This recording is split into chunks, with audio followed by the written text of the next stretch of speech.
अगर आपको महाभारत में अपना एक हीरो चुनना हो, जिसके दृष्टिकोण से आप महाभारत देखेंगे? वेद व्यास। क्या किरदार रहे होंगे जिन्होंने महाभारत पूरा देखा, और जो चिरंजीवियों में भी एक है वो अभी तक है।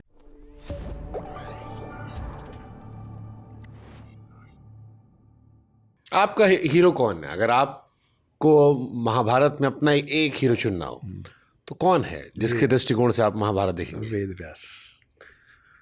और मैं बहुत सोच समझ के बोल रहा हूँ आपको। मैं बताऊं शुभांकर भाई, as an author, as a writer, हम पन्नों पे जितना लिख देते हैं ना, उससे बहुत कुछ हम सोचे होते हैं जो हम नहीं लिखते हैं कि may be the audience is not ready for it, या ये ओवर कॉम्प्लिकेट हो जाए। हमको तो समझ में आ रहा है लेकिन ये ओवर कॉम्प्लिकेट हो जाए, तो हम बहुत सारी चीज़ सिंप्लीफाई करके लिख देते हैं ताकि लोग समझ पाएँ, और बहुत सारी चीज़ हम नहीं लिखते हैं। तो वो जो आपको पन्नों पे हमारा लिखा हुआ मिलता है ना, उसमें कम से कम 30-40% ऐसी चीज़ होती है जो कभी बाहर नहीं आती। मैं अगर कभी मिल पाऊंगा किसी भी किरदार से, तो मैं कृष्ण से भी नहीं, मैं वेद व्यास से मिलना चाहूँ कि गुरुजी वो जो नहीं लिखे ना वो दे दीजिए, हम लिख देंगे उसको। तो और क्या किरदार रहे होंगे जिन्होंने महाभारत पूरा देखा, और जो चिरंजीवियों में भी एक है वो अभी तक है। 7 चिरंजीवियों में वेद व्यास का नाम है।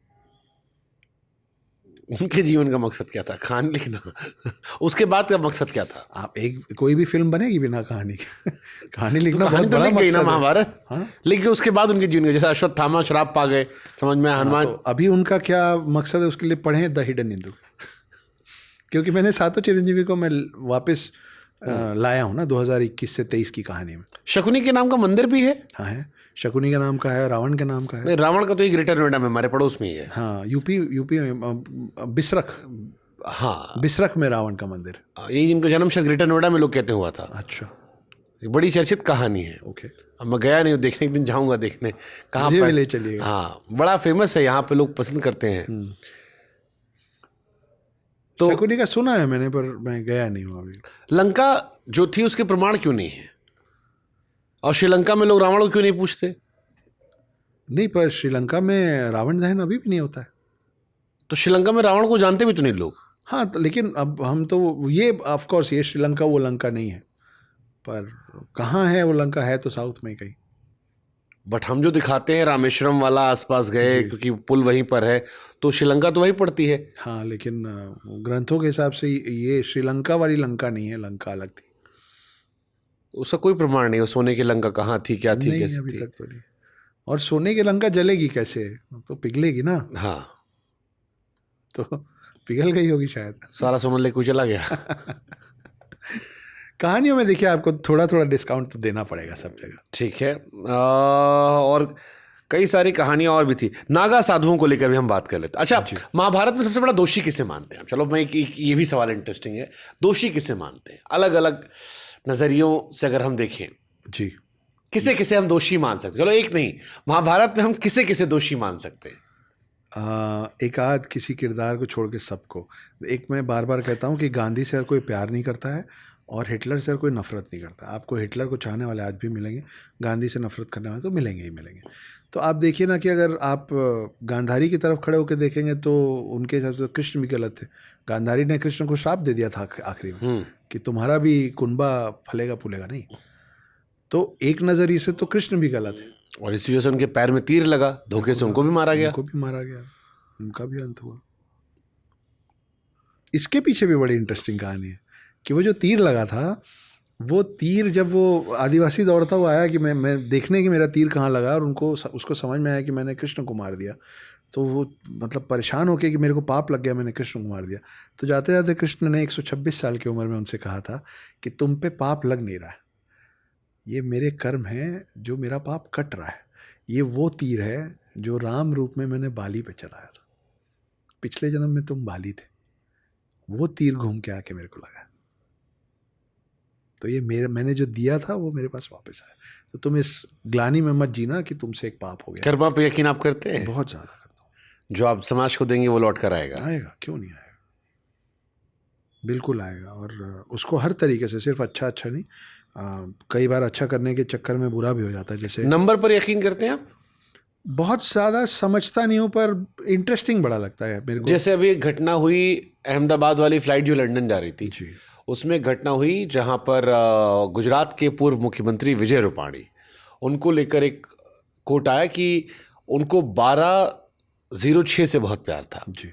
और 1206 उनकी गाड़ियों का नंबर था, कई सारी कार उनकी थी जिसमें का भी नंबर था। 1206 था, टू व्हीलर का नंबर था और भी कई घर में सामान जहाँ पर नंबर इस्तेमाल होता था वहाँ वो 1206 इस्तेमाल करते थे, एक ही स्पेसिफिक नंबर। जी। 12 बजे वो फ्लाइट में चढ़ते हैं, चेक इन करते हैं और 12/6 तारीख को ये प्लेन वो दुर्घटना होती है जिसमें उनकी मृत्यु हो जाती है। ये महज एक कोइंसिडेंस है या इसके पीछे कोई नंबर गेम के मायने हो सकते हैं? कोइंसिडेंस ही होना चाहिए, क्योंकि नंबर गेम के मायने होते तो इतने सारे लोगों का एक साथ सबका एक नंबर तो नहीं हो सकता है। पर मैं बार बार 9 की बात करता हूँ हिंदुत्व से जोड़ के, और आप देखिए इत्तेफाक है कि 1206 जो है उसका टोटल भी 9 है, 1 2 और 6। मेरा मानना यह है कि हिंदू धर्म में हर शख्स में 9 का बहुत ज़्यादा महत्व है। एक बच्चा पैदा होता है तो माँ के कोख में 9 महीने रहता है, कुछ कम भी रहते हैं, मगर बोलने का जो लाइन है वो तो 9 महीना ही है पूर्ण।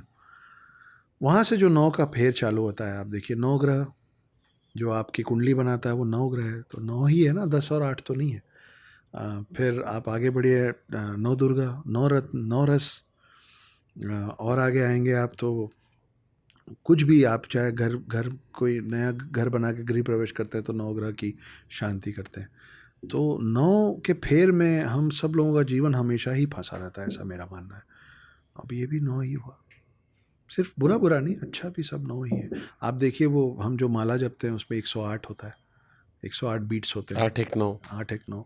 आप अभी हम महाभारत की बात कर रहे थे, 18 अध्याय है, 8 1 9। गीता में जो टोटल श्लोक है उसका टोटल 9 है। आप चारों युगों का जितने साल का, इतने लाख साल का जो युग रहा है, वो चारों युग अलग अलग, उस पूरे का टोटल 9 है। उन चारों को जोड़ेंगे तो फिर 9 है। तो युग 9 में क्यों है? अभी आप और मैं जब बात कर रहे थे कल की तो दशावतार में 9 आए, एक बचा है। तो आप देखिए आपके इर्द गिर्द सारे नंबर्स हैं लेकिन 9 थोड़ा अलग है। आज तारीख 13 है, 13/6। हाँ, लेकिन इसमें तो नहीं आएगा, नहीं आएगा। एक और, लेकिन 9 जो है ना वो सिर्फ ऐसे आध्यात्म के लेवल पे नहीं, दूसरी तरफ भी आप देखेंगे, जैसे मैथमेटिकली भी देखेंगे तो 9 एक लौता ऐसा नंबर है जिसमें 9 1 9 से लेकर 9 10 90 तक सबका जो इक्वल्स टू है वो 9 है। 9 18 27 36 आप जाते जाइए, उसका उधर का पूरा टोटल 9 है। आप किसी भी शेप को, जब हम ज्योमेट्री पढ़ते थे, जैसे सर्कल की बात करेंगे 90 डिग्री 9 है, 90 का हाफ कर दीजिए 45 9 है, 90 का डबल कर दीजिए 180 और डबल कर दीजिए 360, सबका टोटल 9 है। और ये सिर्फ सर्कुलर नहीं है, सिलेंड्रिकल, ट्राइंगुलर, रेक्टेंगल, स्क्वायर, सब का जो वो आता है ना वो 9 ही आता। तो 9 इज समथिंग एल्स। इंटरेस्टिंग।